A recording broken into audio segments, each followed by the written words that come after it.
돈도 들지 않고 가깝기도 하고 그러면서도 아이에게 감각통합 자극도 즐겁게 줄 수 있는 장소인 만큼 적극적으로 이용하셨으면 좋겠어요. 안녕하세요. 10살, 6살 남매를 키우고 있는 박엄마 박혜니입니다. 여러분, 아이 발달에 놀이터만큼 좋은 장소가 없다는 거 아세요? 1년 전 이맘때 저는 느리고 서툰 아이 몸놀이가 정답이다를 읽으면서 저자이신 김승현 대표님이 운영하는 유튜브 채널 터치아이TV를 알게 되었어요. 터치아이TV 영상 중에 놀이터에 대한 내용이 있길래 봤는데 본 순간 눈과 귀가 뻥 뚫리는 듯 했어요. 어순풀에 놀이터에서 아이가 뛰어놀면 좋겠지라고 생각하기야 했지만 그에 대한 이유를 조목조목 알려주시니까 놀이터라는 강력한 조력자를 얻은 느낌이었어요. 그때부터 놀이터가 다르게 보이더라고요. 그때쯤이었어요. 제가 다녔던 언어센터 감독 선생님도 놀이터를 추천하셨고 그때 읽었던 아이 발달 관련 책에서도 놀이터를 언급하는 거예요. 그 중에서 4, 7세보다 중요한 시기는 없습니다를 읽어드릴게요. 동네 놀이터, 산책길, 공원 등 틈새 공간과 시간을 찾아 마치 게릴라 작전을 펴듯 그렇게라도 아이의 활발한 신체 놀이가 가능하도록 도와주면 좋겠다. 4, 7세는 대근육과 소근육 발달의 결정적 시기다. 민첩성과 협응력 그리고 균형 감각의 약 60%가 이 시기에 형성된다. 그렇기 때문에 걷고 달리고 공을 던지고 받으며 즐겁게 뛰노는 대근육놀이가 매끼 식사처럼 충분히 제공되어야 한다. 놀이터에서 뛰어놀며 놀이기구 타기 등 여러 활동을 마음껏 할 수 있게 환경을 조성해줘야 한다. 그 후로는 더 자주 놀이터에 갔어요. 코로나 상황도 나아지고 있었기 때문에 좀 더 자주 갈 수 있었고요. 그러니까 언어치료 초반부터 반년까지는 하원 후면 기본 한두 시간은 놀게 했어요. 주 3, 4일은 갔고요. 놀이터에 다니면 다닐수록 아이의 운동신경이 좋아지는 게 진짜 눈에 딱 보이더라고요. 그물 사다리만 해도요, 처음엔 무섭다고 거부했었어요. 그러다가 제가 한두 번 옆에서 도와주니까 조금 올라갔었거든요. 그러다가 어느 순간 제 손을 뿌리치더니 자기가 하겠다고 하면서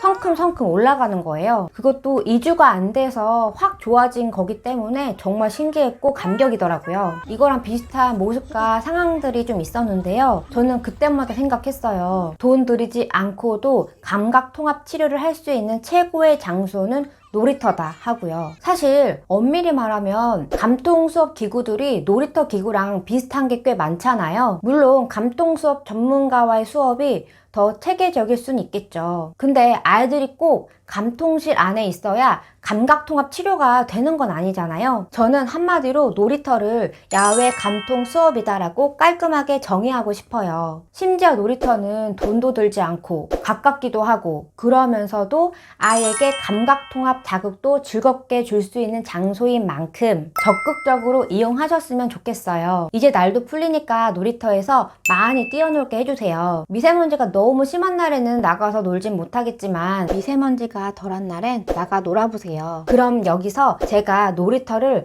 야외 감통 수업이다 라고까지 말한 이유를 정리해 볼게요. 1. 신체 능력의 여러 측면을 발달시킨다. 놀이터에는 미끄럼틀, 철봉, 시소, 그네, 징검다리, 그물 사다리 등이 있죠. 심지어 짚라인이 있는 놀이터도 있잖아요. 이 중에서 그물 사다리로 설명을 해볼게요. 아이가 그물 사다리를 올라가려면 잡고 올라가야 하잖아요. 이때 팔 힘과 다리 힘이 필요하죠. 떨어지지 않게 매달리면서도 잡고 올라가야 하니까 팔 힘을 써야 하고 한 발씩 다음 줄로 올려야 하니까 다리 힘도 들어가죠. 이때 감각 수용이 이루어져요. 구름 다리를 지날 때는 균형감과 다리 힘이 필요하고요. 이렇듯 놀이기구마다 필요한 감각이 달라요. 그렇기 때문에 놀이터는 우리 아이들의 감각 발달에 매우 좋은 장소인 거죠. 2. 사회성 발달. 놀이터에서 놀다 보면 비슷한 연령대와 상호작용을 하면서 놀게 되잖아요. 대화도 하고 놀이기구도 함께 사용하면서 여러 기본 규칙을 배우게 되는데 이게 바로 사회성을 기르는 시간이 되는 거예요. 세윤이는 초반엔 놀이터에서 새로 만난 동생이나 친구, 형에게 다가가지 못했어요. 근데 놀이터에 다닐수록 자연스럽게 형, 누나, 동생, 친구들에게 다가가서 어울려서 놀더라고요.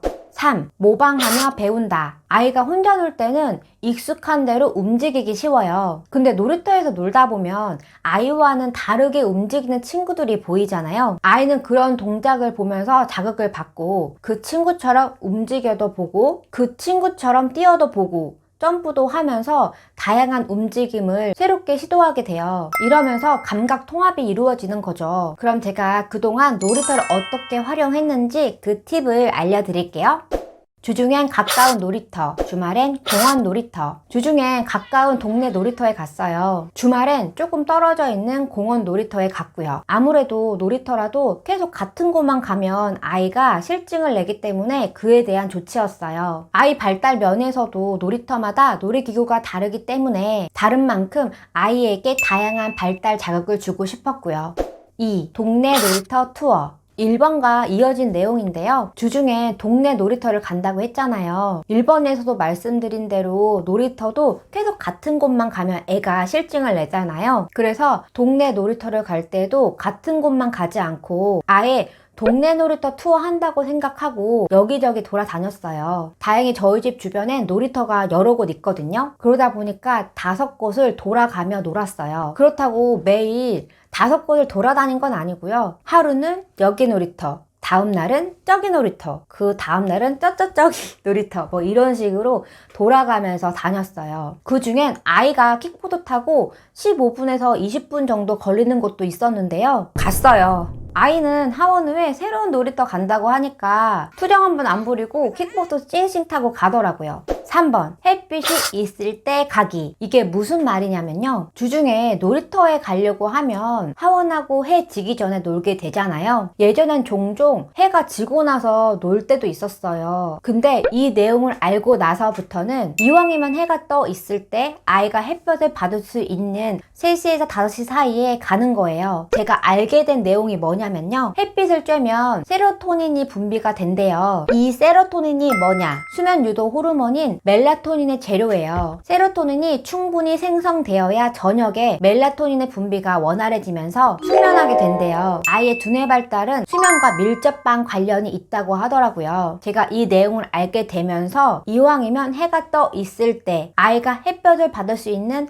3시에서 6시 사이에 놀이터에 가는 거예요. 4. 친구들이 나와 있을 때 가기. 이 영상을 보시는 어머님들도 아시겠지만 놀이터에 혼자 있는 것보다 또래들이 있을 때 애가 더 신나서 놀잖아요. 훨씬 활동적이고 다양하게 놀고요. 거기다 아이도 더 즐거워하고요. 또 이것뿐이 아니라 발달적인 측면에서도 보면 친구가 노는 모습을 보면서 자연스럽게 새로운 놀이 방법을 시도하는 계기가 되기 때문에 친구들이 많은 시간을 갖고 또 친구들이 없는 놀이터보단 좀 있는 놀이터로 갔죠. 이게 저의 놀이터 활용 팁이라고 말씀드리고 싶네요. 저의 활용 팁을 참고하시면서 놀이터 활용해 보셨으면 좋겠어요. 감각통합 수업 받는 것도 좋았겠지만 저는 상황이 여의치 않았기 때문에 들을 수가 없었어요. 대신 놀이터의 이점을 알게 되면서 놀이터를 적극 활용했어요. 아이와 놀이터에서 함께 놀면서 정서적으로 교감하니까 좋더라고요. 특히 저는 두 아이를 키우다 보니까